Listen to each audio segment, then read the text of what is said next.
also he's a Jayasuriya, but let's talk to him as Mr. Thisum, and Mr. Jayasuriya also can answer any questions that is related. Floor is yours. So currently, if you look into the best year, and good to see that you have done your homework on it, and 2018 was the best year, which we had about 2.3 million tourists, and it's an industry which gives us a revenue of about US dollars 4 to 5 billion on that year.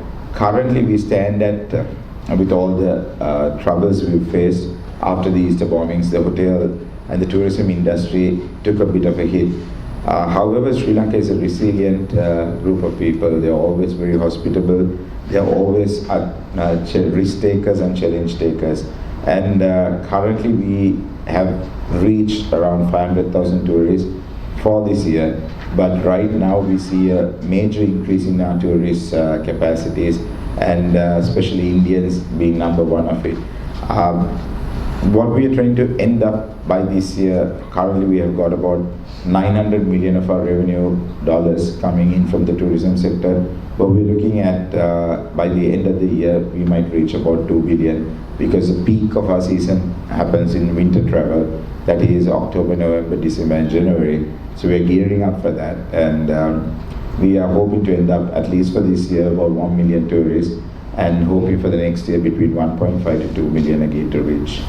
Currently, if I give you the exact stat, by now we've had over 75,000 Indian tourists who have come to Sri Lanka, followed by UK tourists, almost about 65,000 tourists that has come.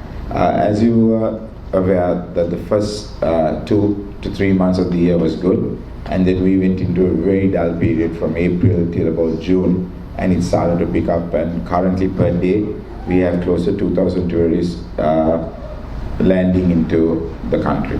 Every month? Every day. Every day? 2,000 every day. Yeah.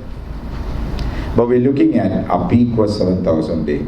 So we're looking at that, and we are trying to be hopeful that we will be able to achieve that target within the next year. And looks like the bookings are keep coming in now.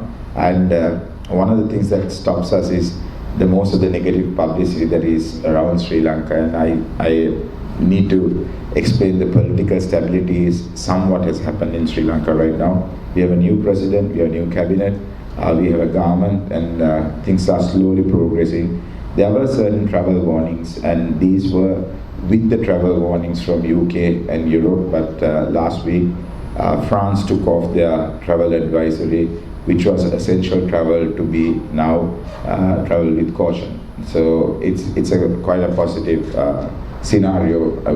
Yes, I actually met the Chinese ambassador for Sri Lanka recently, and now China is opening back. What we need to figure out is the air seat capacity, so we need more aircrafts, airlines calling onto Sri Lanka. So we've had Sri Lankan Airlines flying into China, but because of zero travel policy that was taken out, but hopefully that will pick up. And also we had an issue with the Russian tourists, because there was an Aeroflot aircraft that was had a case put by the international court, and it went to Supreme Court. But however, we have sorted that out, and we are in negotiation with Aeroflot to restart their operations to Sri Lanka, which I'm quite hopeful will happen by next month. We're supposed to go to Moscow also and give a clear agreement of them having peace or safe transit in Sri Lanka for the Aeroflot aircrafts.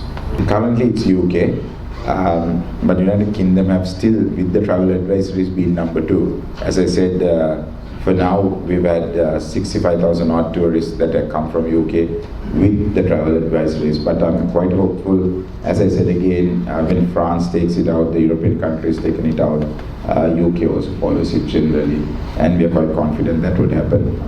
India is your largest number of tourists come from India.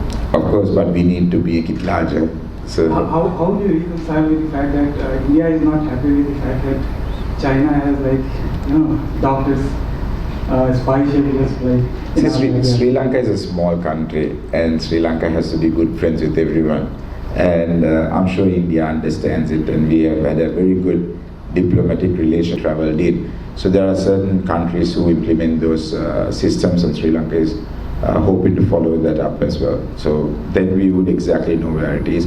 But unfortunately, Gujarat travel to Malaysia, they go to Bangkok, they go to Singapore. But that's a destination that everybody has gone to. But Sri Lanka has much more to offer, and Sri Lanka has the casinos as well. So there are, I mean, I saw an aircraft full of people from Gujarat recently going to Sri Lanka. So it was a flight full of people. There are different private organizations who come and market themselves. So, but we were very happy to work with the company that invited us to Gujarat and open a dedicated office to Sri Lanka. So we wanted to come and support it, and we want the Gujarati people to explore Sri Lanka with their families.